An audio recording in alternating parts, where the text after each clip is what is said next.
बताइए भाई साहब, इस दारूबंदी वाले बिहार में एक दारोगा जी दारू पी के पब्लिक के सामने खड़े होके एकदम बतकही झाड़ रहे थे। वो तो पब्लिक बाद में एक्टिव होती है, इनके ऊपर शिकायत की जाती है, फिर इनकी गिरफ्तारी होती है। लेकिन नीतीश कुमार जो इस बात का ढिढोरा पीटते हैं कि पूर्ण शराबबंदी लागू है, तो वही जानना था कि कहां लागू है। वो जगहवा बस बता दीजिए, क्योंकि हमें तो दिखाई नहीं दे रहा।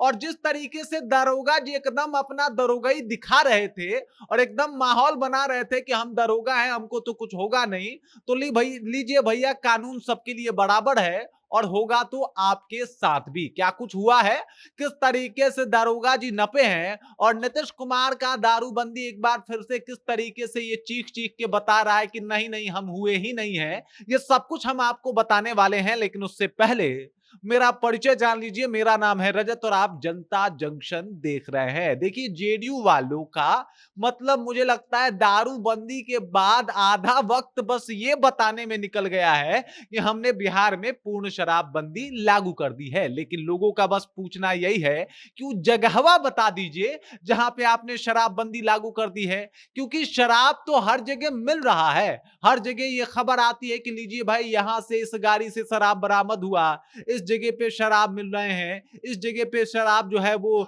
शराब के बनाने वाले लोगों को धरा गया, दबोचा गया, बनाने वाला मटेरियल जो है वो नष्ट किया गया। इतना नष्ट हो रहा है, इतने शराब बनाने वाले पकड़े जा रहे हैं, इतने पीने वाले पकड़े जा रहे हैं, फिर उसके बाद भी बिहार में ऐसी स्थिति क्यों बनी रहती है? तो देख लीजिए, नीतीश कुमार के एक दारोगा जी हैं, वही एकदम दारू पी के एकदम पूरा माहौल बनैले थे, पूरा माहौल अपने तरफ खींच रहे थे। लेकिन उसके बाद पब्लिक जो थी वो ये बर्दाश्त नहीं कर पाई। दरअसल मैं बात कर रहा हूं बेतिया के मानपुर थाना के पुलिस अवर निरीक्षक सुरेश कुमार मंडल जी का, जो शराब पी के पब्लिक के बीच में एकदम से पूरा माहौल बना रहे थे, एकदम से पब्लिक के ऊपर ही गुस्सा हुए पड़े थे, पब्लिक को ही सुना रहे थे। लेकिन उनका ये दरोगागिरी दिखाना पब्लिक के सामने उनके ऊपर ही महंगा पड़ गया। दरअसल बात हुआ ये कि पब्लिक ने उनके खिलाफ उसी वक्त कंप्लेन कर दिया। कंप्लेन मिलने के बाद टीम, जो पुलिस की दूसरी टीम थी, वो पहुंची और दारोगा जी को गिरफ्तार कर लिया गया।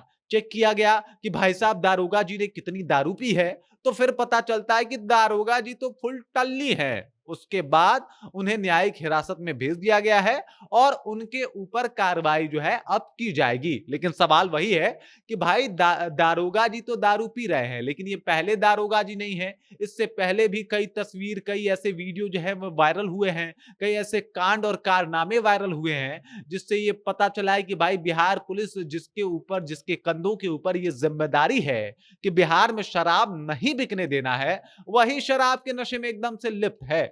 और ये जो नीतीश कुमार छाती ठोक ठोक के कहते हैं कि वो बिहार में पूर्ण शराबबंदी लागू करवा दिए हैं, तो हमें तो वो जगह दिख नहीं रहा।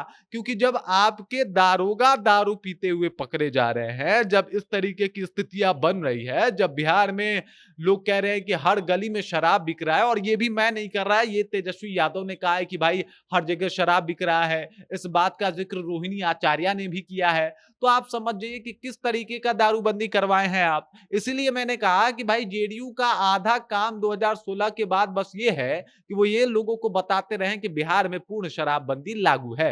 भले इस बात की सच्चाई से और पैच भले इस बात का सच्चाई से कोई वास्ता ना हो, भले सच्चाई से कुछ लेना देना ना हो, लेकिन जोर से बोलेंगे, तेज बोलेंगे, और नहीं बोलेंगे, मतलब अगर आप नहीं समझेंगे तो और भी तरीके समझाने के, लेकिन दारू बंद है, आप मानिए। इस तरीके का तो माहौल बना हुआ है।